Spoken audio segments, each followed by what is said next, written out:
Allez, on file tout de suite sur le marché, rejoindre Romain Dobré qui nous attend au cœur de la cellule info d'experts de Bourse Direct et qui suit la séance pour nous ce matin. Rebonjour Romain. Ce CAC qui pour le moment a pris assez rapidement de l'altitude et puis s'est stabilisé autour des 6620-30 grosso modo. Comment est-ce que vous lisez ce début de séance et quels sont les drivers que vous voyez pour la suite ?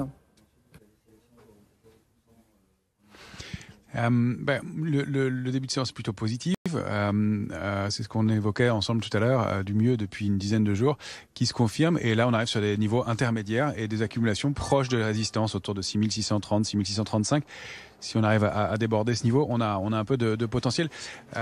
Côté driver, sur la partie indicielle, c'est toujours un peu compliqué parce que on est très lié au résultat des négociations dans le conflit ukrainien. Et pour l'instant, manifestement, on est plutôt du bon côté de la barrière pour les opérateurs, en tout cas pour les investisseurs. Le marché va être optimiste. Côté macroéconomique, il n'y a pas énormément de publications cette semaine.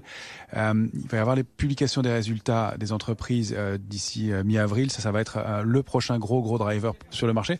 En attendant, il y a quand même de l'activité. On approche, ceci dit, de niveaux de résistance majeurs sur tous les grands indices, alors qu'on a déjà pas mal rebondi, mais la dynamique reste haussière. Donc nous, on préfère une logique de stock picking en ce moment plus qu'une logique indicielle où les indices sont quand même assez chahutés, même si là, ça se calme depuis quelques heures maintenant.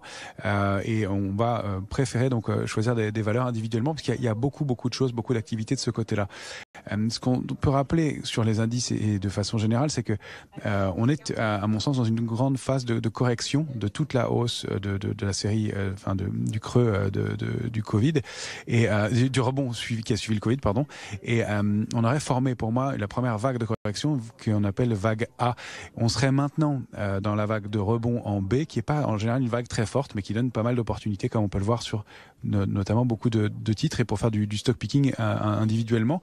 Et le risque, c'est qu'on n'a pas eu toujours ce sell-off sur les marchés américains et que donc une vague de correction plus marquée, qu'on appelle la vague C, pourrait se mettre en place ultérieurement. Alors, dans les grands mouvements de retournement, cette vague B, elle peut durer longtemps.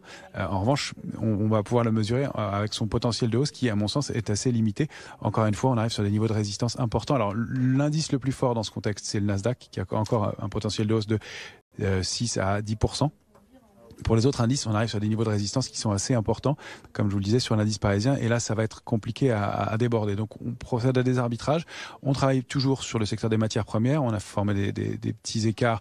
On a utilisé des écarts sur le pétrole, notamment. On est sorti sur une résistance à 112,70 ce matin, notamment sur le Brent. Et puis, on choisit des valeurs. Il y a pas mal de dossiers intéressants. Alors, on a des titres sur lesquels on prend du bénéfice, comme Lectra, sur lesquels on a fait des petits arbitrages. On surveille Pharmagest, qui va publier cette semaine, donc on est prudent aussi à l'approche de résultats. On est re-rentré sur Reworld Media, sur lequel pareil, qui va publier je crois ce soir, et donc qu'il faut surveiller, sur laquelle on prendra peut-être un peu de bénéfices avant les publications pour pas jouer les résultats. Puis il y a des valeurs, des dossiers forts qui ont pas mal tenu dans ces mouvements ou qui ont bien rebondi, comme Imerys ou Mersen. Donc on multiplie ces petits arbitrages en étant pas surexposé, pas surinvesti, sachant qu'il n'y a pas vraiment de logique sectorielle. Il est difficile de trouver en Europe, en tout cas, un secteur qui surperforme pour l'instant. Et donc, on est plutôt, vous voyez, comme ça, à procéder par petites touches. Mais il y en a pour tous les goûts et dans pas mal de domaines, pas mal de secteurs, avec aussi des valeurs très en retard qui probablement pourront remonter par la suite, qui donnent pas de signaux de retournement haussier dans l'immédiat.